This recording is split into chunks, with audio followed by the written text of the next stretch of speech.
Okay, so I wanted to get started asking Eugene about the process of writing the script and coming up with the idea for the film and what that experience was like of really putting the story together. The first thing that I started with long before I had the story was form. I think that like I'm kind of an art filmmaker in a lot of ways, and I need to know emotionally and thematically and cinematically like what I want to explore before I get into anything else. And so for this film, I knew I wanted to make something about identity and socializing and art making on the internet. And I wanted to make something that felt really true to what it feels like to use the internet. People always say like, oh, you shouldn't make a movie about using the computer because that's not cinematic. That's, it's just so boring, somebody in a screen. And I know that there have been a lot of great films made about the internet and this sort of like genre of desktop horror, where you're sort of like inside the computer the whole movie.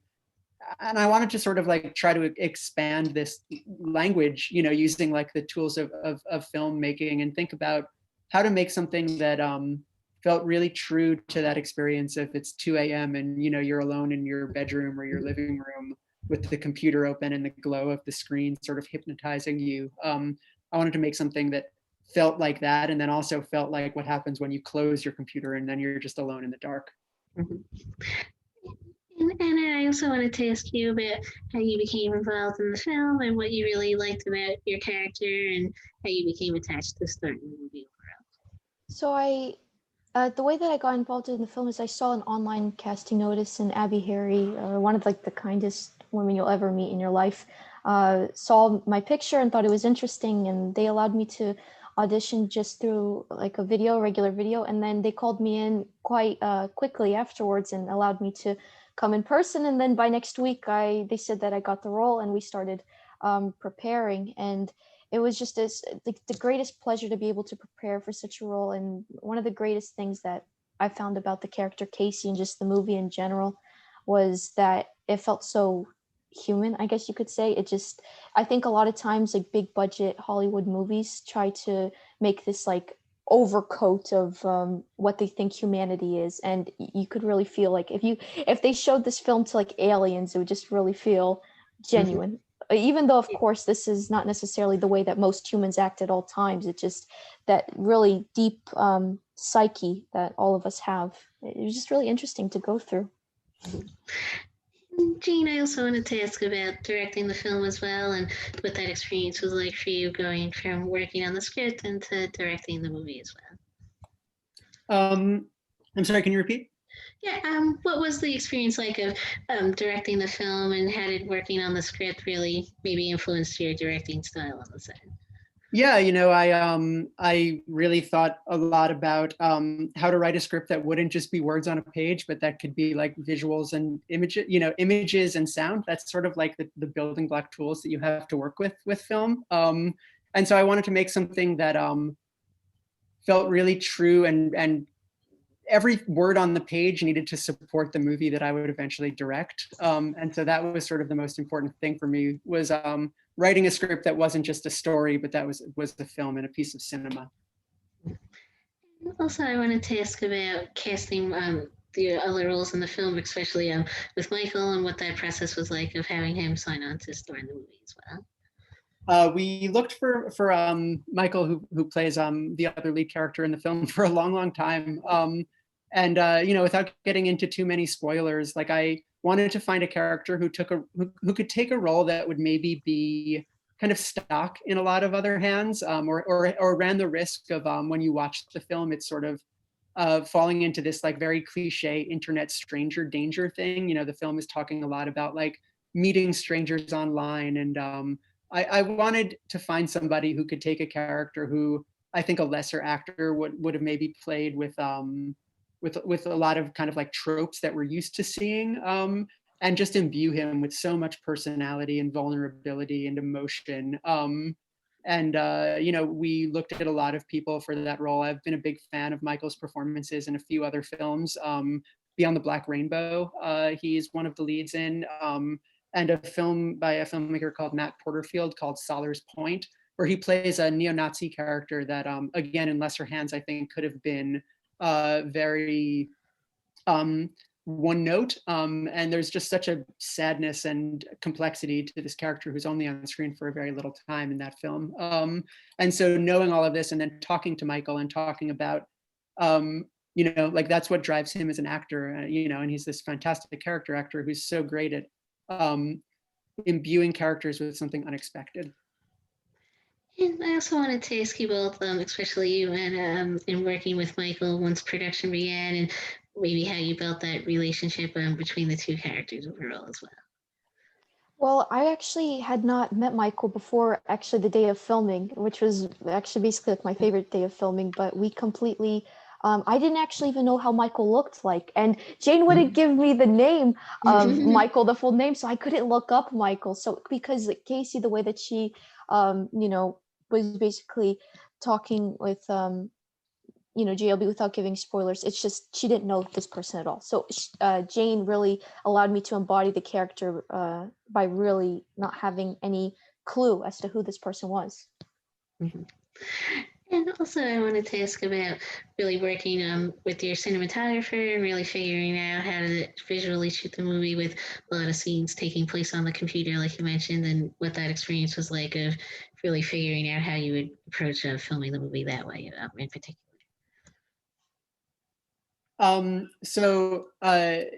Like I was saying at the beginning of the interview, I really wanted to sort of have a film that spoke authentically in the language of the internet. The arc emotionally and visually for me of the film is we sort of start in the real world and we slowly descend and disappear into the screen.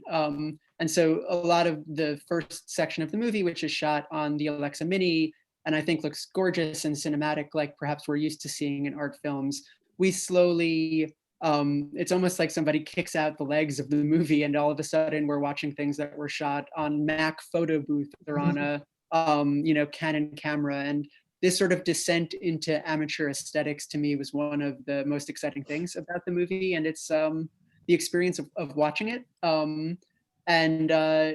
So we really thought not just about what equipment we wanted to shoot on for all of that amateur stuff, but also just like the glow of it, the fuzz of it. I was trying to do something romantic with that sort of lo-fi kind of filmmaking that I think other filmmakers have tried to do with like VHS aesthetics. We have this nostalgia now for the choppiness of VHS, and I wanted to do something similar with like the choppiness of early internet kind of lo-fi aesthetics. And I also wanted to ask you about creating your physicality for your role, especially in the scenes that take place on the computer, and what that experience was like for you, and really figuring out how you wanted to really form that physicality throughout filming as well overall. It's a really great point you make, that the physicality, it's very important. And the way that I really was able to get into the character was to try to, I guess, embody that character the fully through their energy, really, not really purposefully doing something like at a certain line, but really at that moment having that state of mind that I was Casey, and that just that fluidity that she has. I also had a lot of notes that Jane gave me that are a lot different from who I naturally am, of just like really taking your time and having that kind of inner tranquility, like not tranquility, I would say, but that inner stillness, almost like nervous in a way. I had a lot of notes as well that Jane gave me. And I also like the fact that the movie really explores how people really find their identity sometimes, like online, and they feel like they can really be themselves. And I wanted to see what that experience was like for you both, and really exploring that aspect of Casey's character and her really figuring out who she is online, and what that experience was like of really reflecting on how people today really approach their realities and identities online, especially.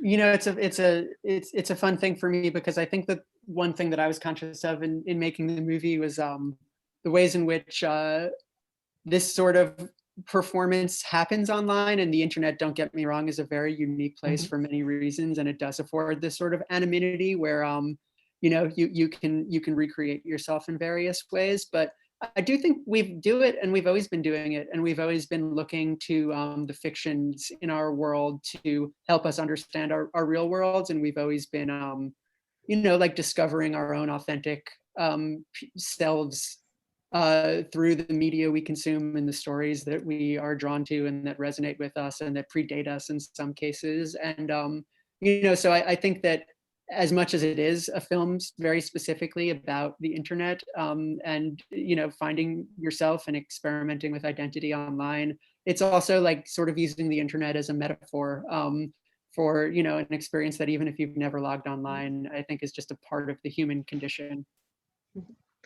And also, I wanted to ask about really finding the music you wanted to feature in the film as well, and creating the score, and what that process was like of really finding the right music and songs to showcase Casey's journey throughout the film as well. The score is composed by a musician called Alex G, who I'm a huge fan of and who I actually listened to a ton while I was writing the script. He's like an artist who came up online. Like a lot of his early recordings found a pretty big fan base on places like Bandcamp. And he's since gone on to work on much bigger records and releases music now on a bigger record label, but still makes things in a very homemade way. And what I think the thing that draws me into his music is again how it's both like intimate and lo-fi, but incredibly precise in its craft. Just because it's not being recorded in a professional studio doesn't mean that he's not that he's not using his environment to create something really, really rich and substantive. And it just feels so personal. It feels like when you listen to his music that there's not much distance between the artist and the person listening to it. And that was really the aesthetic and the vibe that I wanted the film to carry with it. Like I wanted the experience of sitting down and watching this film, to feel like I feel when I listen to my favorite like bedroom pop records. I reached out to him through his management company, and was so excited when he said he wanted to be a part of the movie and when he responded to it. And it was a joy to work with him. We traded ideas back and forth. It was one of these nice parts of quarantine was getting to sort of like get a new text message with a demo of a file from him and to go back and forth on crafting music that fit the tone of the film just right. And also, I wanted to ask you both about filming in the different locations, and with a lot of the story taking place like in Casey's bedroom and house and the surrounding area. What was that process like of figuring out where you wanted to film and really shooting in that space overall as well? I can let Anna talk about shooting in the space, but the process of finding it, I'm a big believer that it's one of the most challenging parts of the writing process is you don't want to write something that's so prescriptive, especially when you're making like a film that, you don't have a giant budget and you can't build sets for. You really want to leave yourself open to letting the environment inform the film. And so, we wanted to find somewhere that could feel like anywhere, because that's sort of like narratively a big part of the film is that you don't know exactly where this character is. And it sort of feels like she's in like Americana, a place where, like if you drive through America, like I have a few times, you just see the same things over and over again. Like there's another Boston Market, there's another Pizza Hut. And beyond that, like the actual location that we found for Casey's home in the film is a filmmaker friend of mine has a cabin upstate that he very graciously lent to us. And almost donated to the film, which when you're making a film like this one, those sorts of favors are deeply important. And he was the ideal person to lend us his home for the film, since he's asked other people to do that. He kind of knew what he was getting into. And Anna, I wanted to ask about that experience for you as well, and really being in the house, what that experience was like, and really finding Casey's journey within like the one specific location of the bedroom and the house overall as well. Well, personally, I actually loved the house, and I loved my room even more. When I actually came home, I looked at my room in disgust. I mean, it was just, I loved that room with all my heart, and it's really upsetting, actually. It couldn't be my house, but I think that it fit Casey very well, as in there was a lot of feelings of space in that house. And not necessarily in her room, but just filming in general. Casey just kind of having that space and that isolation, once you like when you see in the film, it translated well. And not only was it like a good location, like Jane said, that Jane's friend was like gracious enough to allow us all to be there to do this film, but also I think it really captured the essence of the film quite well. Jane, I also wanted to ask you about going on to edit the movie as well, and what that experience was like of putting the final version of the film together. It was a lifesaver, honestly. We wrapped the film on March 1st and got so lucky because very shortly after we wrapped, the world kind of ended. And, I had a lot of time alone in my bedroom with a hard drive with this thing that I had put a lot of love and work into. I was always planning to edit it. I was 50% sure when we wrapped production that I would edit it myself. And then very quickly, when I started to realize that the next year was going to be a lot of alone time inside, I told my producers that they were going to need to pry the hard drive out of my cold dead hands, because this was going to be my lifeline to stay creative and sane during quarantine. So it was a really lovely thing and a really intense edit. The film is so atmospheric, and while it's a lot of one takes, and so the number of shots in the movie is maybe less than in other movies, the amount of care in the edit that went into rewriting and refining it and starting to show it to people, over the internet and getting feedback and trying to craft something that was going to resonate in exactly the right way. It was my first time editing a narrative feature, and obviously, like, to do that for your own personal film that you care deeply about is an intense process. I learned so much going through it. I don't know that I would do it again, but I also know that I would always miss getting to do it. And also, I wanted to ask you both about getting to premiere the movie at Sundance this weekend, and what that experience has been like of having the premiere virtually throughout the festival as well. For me, I'm sorry, you go on.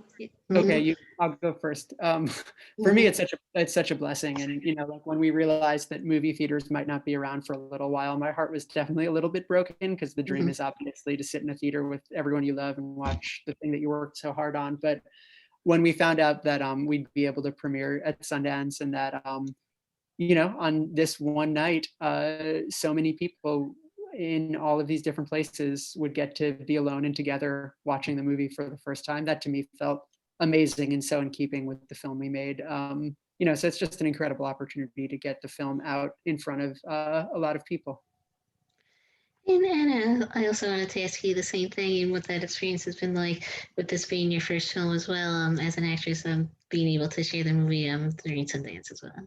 Well, it just feels like a miracle and a blessing, and just I'll take Sundance any way I can get it, virtually or in person. It's just any way. And like Jane said, it's almost like a blessing in disguise, because I think that this film is almost going to relate to people even more, because we've come into this time of isolation, and people will be able to see the film, and really, even just because even if they're alone, they're just going to see that this film will relate to anybody.